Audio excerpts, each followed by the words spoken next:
Olá, amigo telespectador da Rede de TV Mais TV Arte HD. Sejam bem-vindos a mais uma edição do Plantão de Notícias. E vocês conferem conosco as manchetes da semana. Dia do Trabalhador é marcado por manifestação por melhorias de emprego e protestos contra conflitos em Gaza. O presidente Lula participou de ato em comemoração ao Dia do Trabalhador. E a população em situação de rua ganha plano de ação. Governo lança campanha contra desinformação e discurso de ódio nas redes sociais. E ainda temporais causam tragédia e destruição no Rio Grande do Sul. Essas e outras manchetes vocês conferem agora no Plantão de Notícias.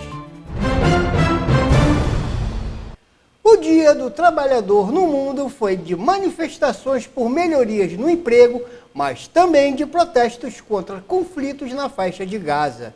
Os ânimos se exaltaram em Istambul, na Turquia, quando manifestantes tentaram chegar à Praça Taksim.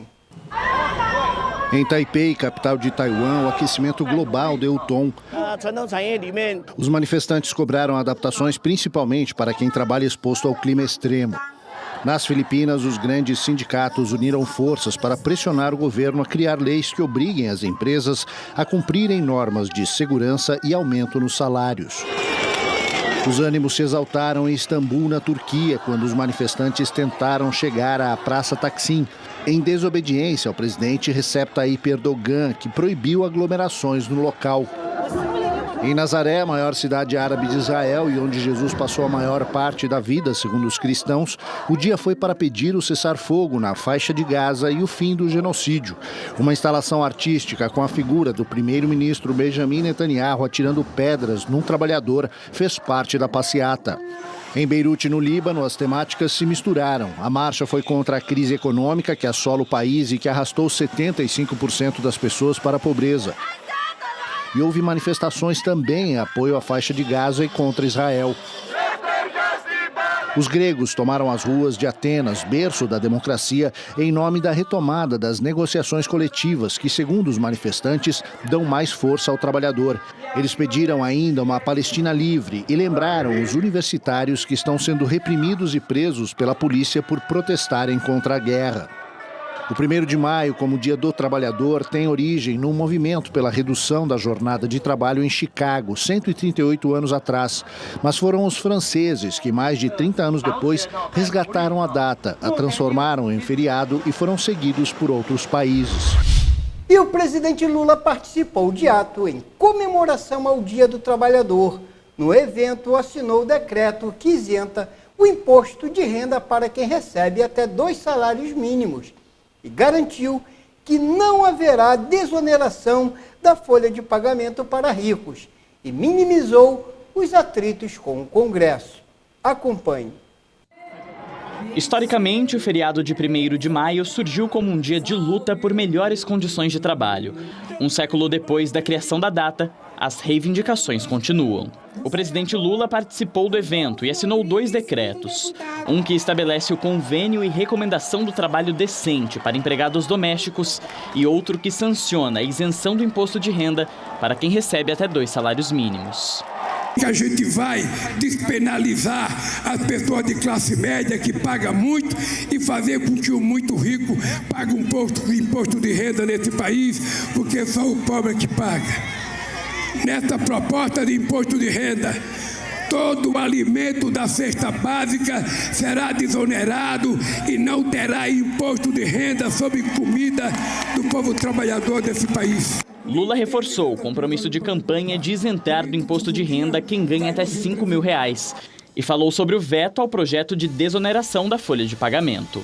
A gente faz desoneração quando o povo pobre ganha, quando o trabalhador ganha, mas fazer desoneração sem que eles sequer se comprometa a gerar um emprego, sem que ele sequer se comprometa a dar garantia para quem está trabalhando, eu quero dizer, no nosso país não haverá desoneração para favorecer os mais ricos, e sim para favorecer aqueles que trabalham e que vivem de salário. Lula também negou que o Planalto viva um clima de tensão com o Congresso Nacional. O embate mais recente foi com o presidente do Senado, Rodrigo Pacheco, que chamou de erro primário a ação do governo no STF, que barra a desoneração da folha de pagamento. Antes disso, teve que contornar a crise entre o presidente da Câmara, Arthur Lira, e o ministro da Secretaria de Relações Institucionais, Alexandre Padilha. Até hoje, todos os projetos que nós mandamos para o Congresso foram aprovados de acordo com os interesses de que o governo queria.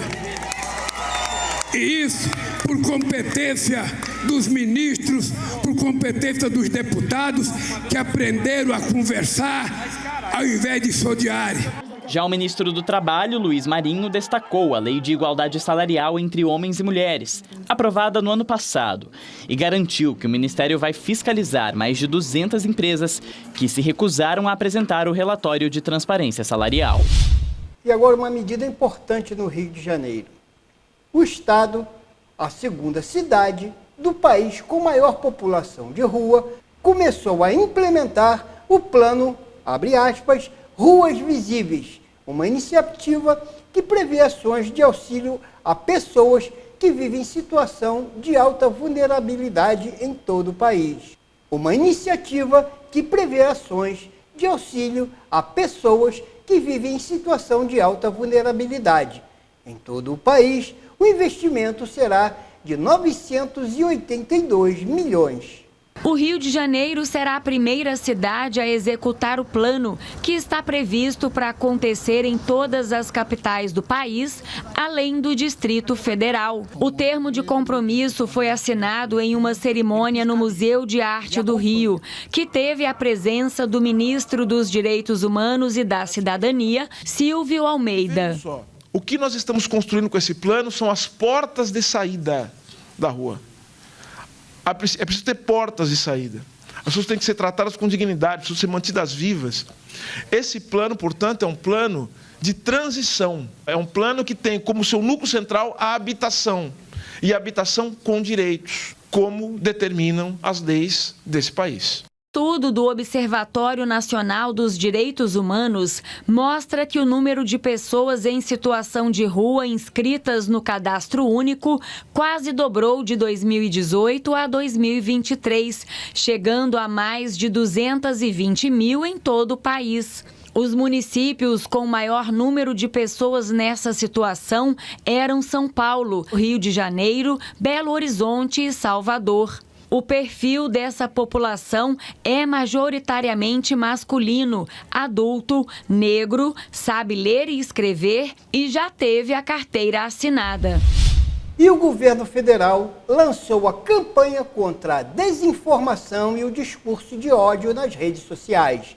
O combate às fake news e a proteção à democracia foram pautas do evento paralelo do Grupo de Trabalho da Economia Digital do Bloco. O vídeo faz parte da campanha de enfrentamento à desinformação e ao discurso de ódio na internet, que foi lançada hoje em São Paulo. O ministro da Secretaria de Comunicação anunciou ainda iniciativas do governo, como promover a integridade da informação sobre mudanças climáticas ao lado da ONU e da Unesco.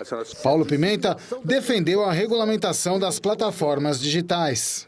As plataformas precisam ter mais responsabilidade para garantir que o ambiente digital não seja usado para a disseminação de conteúdos ilegais. A regulação deve ser equilibrada para promover a liberdade de expressão e, ao mesmo tempo, proteger outros direitos fundamentais para os cidadãos.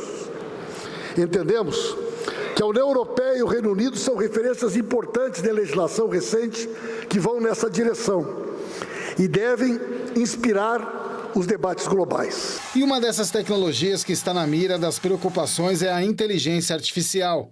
Para a subsecretária-geral das Nações Unidas para a Comunicação Global, Melissa Fleming, a disseminação criada por esta ferramenta é um risco adicional em um ano de eleições em mais de 50 países no mundo. De acordo com ela, acontece em um cenário em que ainda não existem barreiras de segurança suficientes para que os eleitores possam identificar o que é real ou não. O lançamento da campanha foi anunciado com um vídeo sobre o tema. Assista. A desinformação ampliou as mortes por Covid-19 e afetou a cobertura vacinal, colocando a vida de bebês e crianças em risco. A desinformação promove violência e inibe a participação de mulheres no debate público. A desinformação dificulta o enfrentamento às mudanças climáticas e coloca freio em políticas sociais importantes para o desenvolvimento sustentável do país. E temporais causam tragédia e destruição no Rio Grande do Sul. 10 pessoas morreram e 21 estão desaparecidos. 114 municípios foram afetados pelas tempestades. Acompanhe. As fortes chuvas começaram na segunda-feira. 114 municípios do estado foram afetados pelas tempestades. Rios transbordaram, estradas foram bloqueadas. Há regiões sem energia elétrica e inúmeros pontos com queda de barreira e deslizamento de terra. Quase 4.500 pessoas tiveram que sair de casa. 2 helicópteros da Força Aérea Brasileira ajudam no resgate de moradores ilhados pela enchente.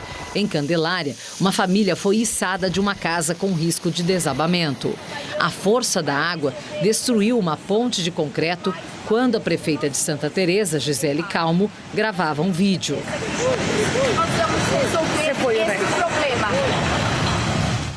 Nesta outra imagem, o deputado estadual Edvilson Brum, do MDB, foi surpreendido quando a ponte de madeira é arrastada no Rio Pardo. Não tinha nada, a ponte caiu! A ponte caiu! E este vídeo mostra um deslizamento em São Vendelino.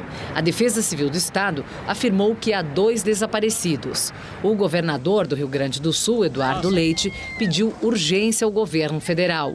O governo de São Paulo enviou agentes da Defesa Civil para auxiliar na gestão da crise. A Defesa Civil do Estado fez alertas para chuvas fortes até amanhã desta quinta-feira. Na sequência, acompanhamos então as notícias locais. Tribunal de Justiça do Rio de Janeiro invalida decreto que restabelece concurso anulado em Rio das Ostras. Magé terá o 3º seminário de patrimônio cultural da cidade. Guapimirim atualiza os horários do transporte universitário. Nos últimos dias 25 e 26 de abril, o município de Magé realizou seu 3º seminário de patrimônio cultural no Brizolão Mané Garrincha, em Pau Grande. O evento procurou destacar a valorização cultural e do patrimônio existente no município. Foram 2 dias de evento, contando com a participação de jovens estudantes vestibulandos, estudantes de graduação, mestrado e doutorado, pesquisadores locais e também interessados em geral pela temática do patrimônio cultural e também de história, geografia, antropologia, museologia e políticas culturais. O secretário de Cultura, Turismo e Eventos, Bruno Lourenço, destacou a importância do mesmo pelo legado que vai deixar para a cidade. O Tribunal de Justiça do Estado do Rio de Janeiro unificou votos para invalidar decreto de 2013, assinado pelo então prefeito de Rio das Ostras, Alcebiades Sabino dos Santos, anulando o 6º concurso público do município. A sentença também invalida o TAC, o termo de ajuste de conduta, assinado com o Ministério Público naquela oportunidade. O decreto foi baseado em alegações de fraudes no concurso, promovido anteriormente pelo então prefeito Carlos Augusto. Contudo, essas supostas irregularidades nunca foram comprovadas, o que levantou suspeitas sobre a legitimidade da anulação. Vale lembrar que o TAC, o termo de ajustamento de conduta, que fundamentou o decreto, foi assinado 10 dias após a anulação oficial do concurso, o que acabou contribuindo para a nova decisão do Tribunal de Justiça do Rio de Janeiro. Vamos aguardar agora as consequências dessa anulação junto ao Poder Público Municipal. A Prefeitura de Guapimirim anunciou, através da Secretaria de Educação, mudanças nos horários do transporte universitário que levam estudantes da cidade para a vizinha Teresópolis. Os ônibus que saem pela manhã e levam estudantes para os bairros do Alto, Centro e Fazendinha terão aí a saída às 6 da manhã e o retorno às 16 horas. Já os que saem na parte do fim do dia para os estudantes da parte noturna, do turno que acontece à noite, no alto e também no centro de Teresópolis, as saídas serão às 17h20, 17h30, 17h40 e os retornos, respectivamente, 21h50, 22 horas e 22 horas e 10 minutos. E Teresópolis, líder em agricultura familiar, ganha mercado municipal. Reconhecida como a capital estadual da agricultura familiar, a cidade de Teresópolis, na região serrana, pode ser contemplada com o seu primeiro mercado municipal. A proposta foi elaborada pelos deputados estaduais Carlos Mink, do PSB, e Marina, do MST, do PT, que estudam ainda a assinatura de um convênio entre o Estado e a Prefeitura da cidade para a construção do espaço. O documento foi apresentado ao governador do Rio, Cláudio Castro, do PL.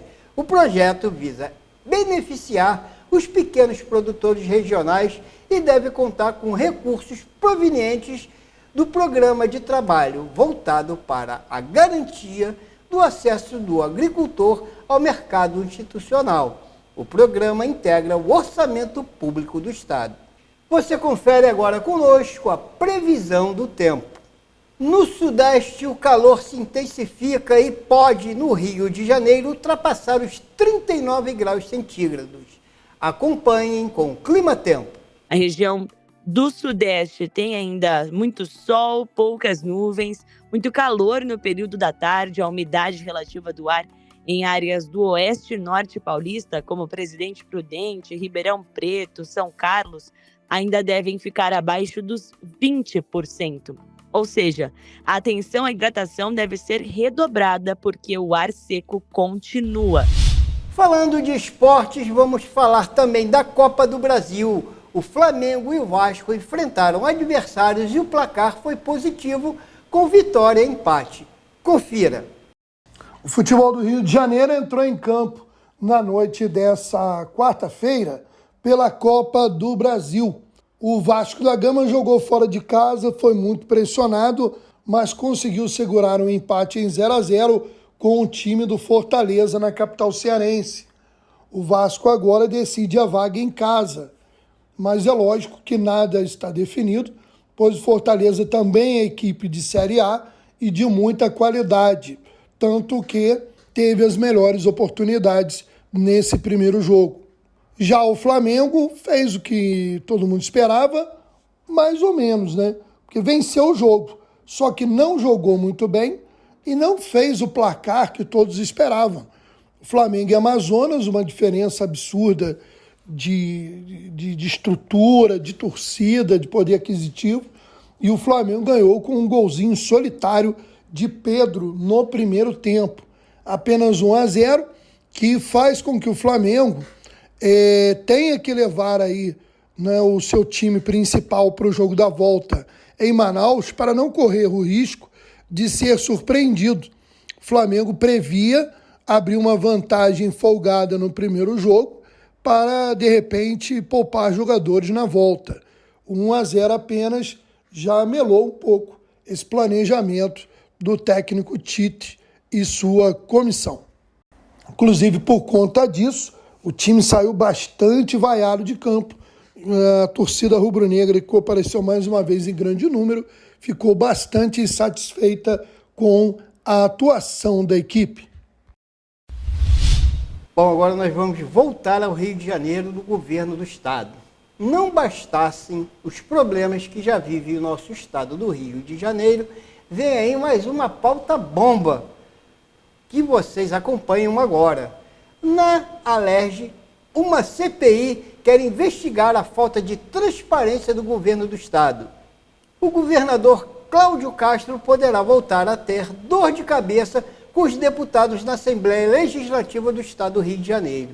Com a assinatura de 53 dos 70 deputados, causou uma grande surpresa uma medida devido à base ampla do governo Cláudio Castro na Assembleia Legislativa, excesso de documentos e sigilo e cumprimento da lei de acesso à informação serão investigados.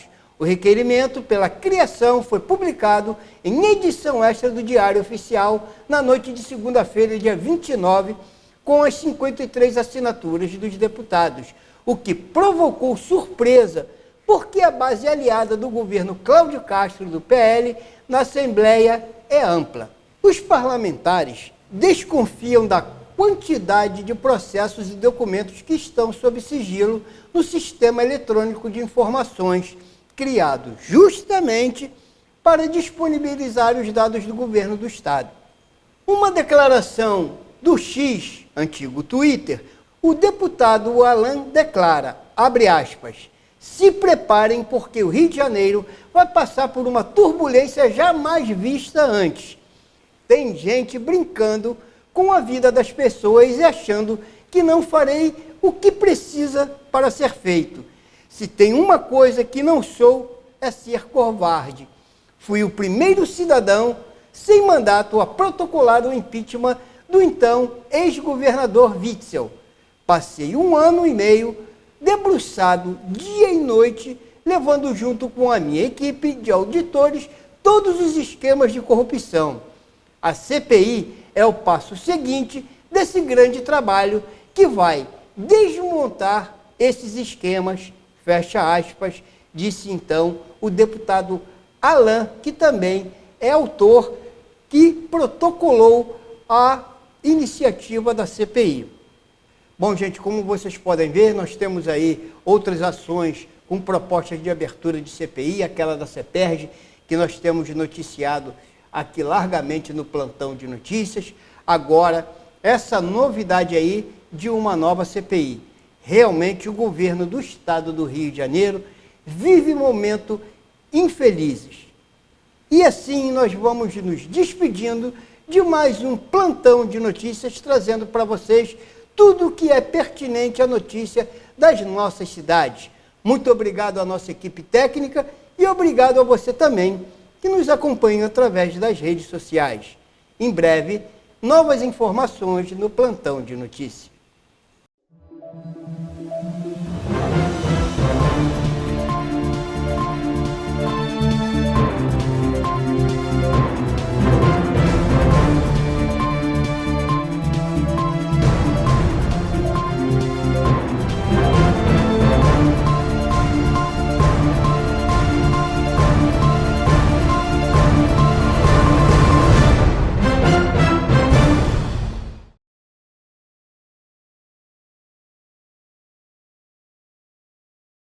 Para você, lata. Para ele, casa. Para você, pneu usado. Para ele, academia. Para você, garrafa. Para ele, maternidade. O que para você é lixo, para o mosquito da dengue é um luxo. Deixe seu quintal sempre limpo e acabe com as mordomias do Aedes aegypti.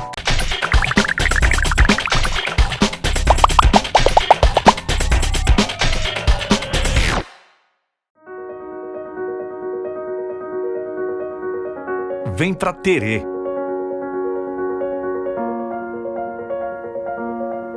Descubra os encantos que Teresópolis reserva para você. Não importa a estação do ano, Terê está sempre pronta para você.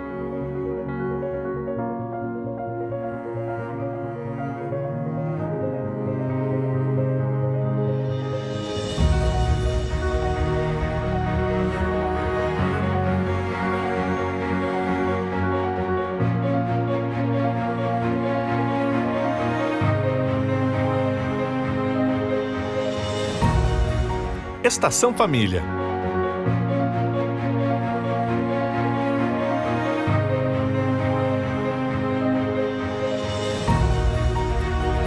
Estação Chocolate.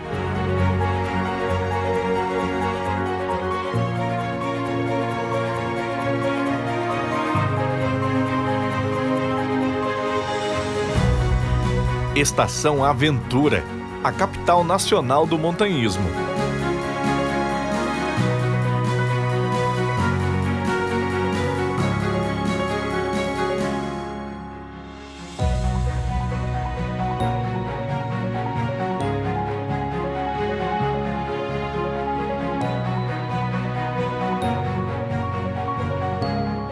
Estação Inverno.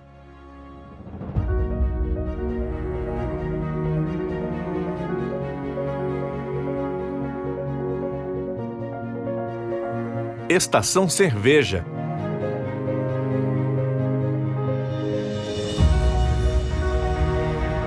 Rota cervejeira na capital nacional do lúpulo. Teresópolis, terra de luz.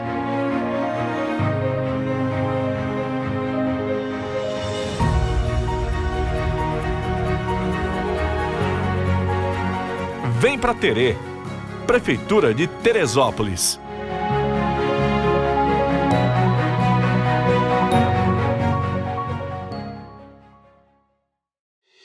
Olá pessoal, estou aqui para anunciar mais uma grande inovação do nosso governo. Oi Vinícius, deixa eu falar. Claro, fique à vontade. Olá, eu sou o Garrinchinha, seu servidor público virtual e inteligente. Estou aqui para ajudar você a emitir seus documentos com segurança e facilidade. É isso mesmo, agora com Garrinchinha, o seu servidor público virtual, ficou muito mais simples e mais fácil emitir o seu alvará, certidões, IPTU, requerimentos, entre outros documentos, até fazer parcelamentos. Isso mesmo, Vinícius. Basta adicionar o meu número no WhatsApp. Anota aí, pessoal. 21 97151 3569.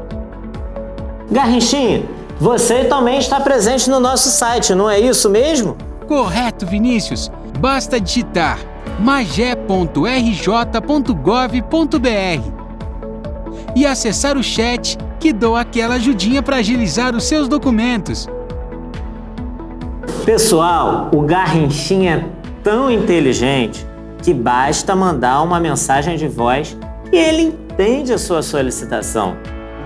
Obrigado, Vinícius. Consigo também identificar o seu pedido com uma foto do documento do ano anterior. Essa eu não sabia, hein, Garrinchinha? Inclusive, você que é servidor municipal pode solicitar contra-cheques, informes de rendimento e outros serviços. Muito bem, Garrinchinha. Estamos sempre apostos para trazer novas tecnologias a fim de facilitar a vida da população magiense. Eu espero que os servidores, os cidadãos e os investidores façam bom uso de mais essa ferramenta que a Secretaria de Governo desenvolveu com muito cuidado e que espera que seja de grande valia para todos vocês. Um forte abraço. É isso aí, governando com amor e a todo vapor.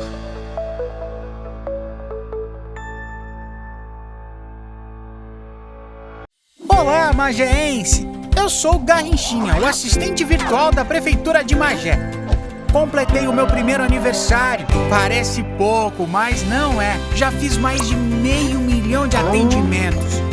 E agora que estou mais crescidinho, estou pronto para ajudar mais ainda nos mais diversos serviços como impostos, processos, documentos e muitos outros. O que você quiser saber, pode falar comigo, inclusive por mensagem de voz. Me adiciona aí no WhatsApp ou no Telegram 21 97151 3569. Estou disponível a qualquer momento. Muito bom ver vocês, pessoal. E obrigado pelos parabéns. Mas preciso ir, o atendimento não para. Até breve. Tchau. Essa é para você que deseja emitir o seu alvará de funcionamento. Digite ou fale a mensagem. Alvará de funcionamento. Informe o número de inscrição ou envie uma foto do alvará antigo. Seu alvará foi emitido com sucesso. O Garrinchinha não brinca em serviço, hein? E tudo pelo celular ou computador. Prefeitura de Magé, governando com amor.